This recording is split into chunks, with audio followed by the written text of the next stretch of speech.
বাংলাদেশ জাতীয়তাবাদী দল বিএনপি আমাদের যে দীর্ঘদিন যে যুগপৎ আন্দোলনের সম্পর্ক সেই বিবেচনায় এখানে তারা প্রার্থী দেয় নাই। যদিও একজন স্বতন্ত্র প্রার্থী হয়েছেন, কিন্তু তার যে আচার আচরণ কথাবার্তা সেটি দেখলে পরিষ্কার যে তিনি মূলত নির্বাচন করতে আসেন নাই।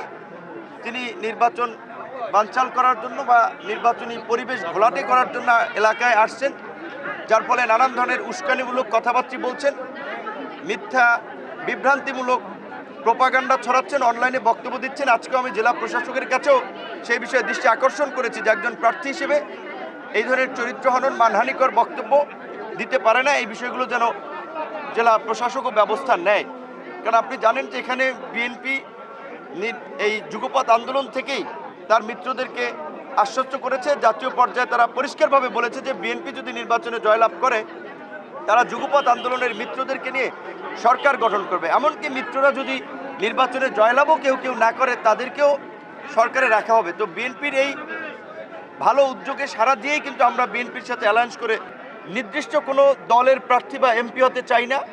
আমি দলমত নির্বিশেষে সকলের জন্য কাজ করতে চাই, সকলের এমপি হতে চাই। এবং এই আসনটি মূলত আওয়ামী লীগ অধ্যুষিত ভোটার এলাকা। আপনারা জানেন 50 বছরেও বিএনপি কিন্তু এই আসনটি পায় নাই। এবং গত 5ই আগস্টের পরেও রাজনৈতিকভাবে কেউ যেন প্রতিহিংসার না হয়, কেউ যেন চাঁদাবাজি ভূমিদস্যুদের দ্বারা লাঞ্ছিত না হয়, জুলুমের শিকার না হয়, সেই বিষয়টি নিয়ে সবসময় আমি সরব ছিলাম। আশা করি দলমত নির্বিশেষেই পটুয়াখালী 3-এর মানুষ 12 তারিখ ট্রাক প্রতীকে ভোট দিয়ে আগামীর নতুন বাংলাদেশে আমাদেরকে সংসদে পাঠাবে ইনশাল্লাহ।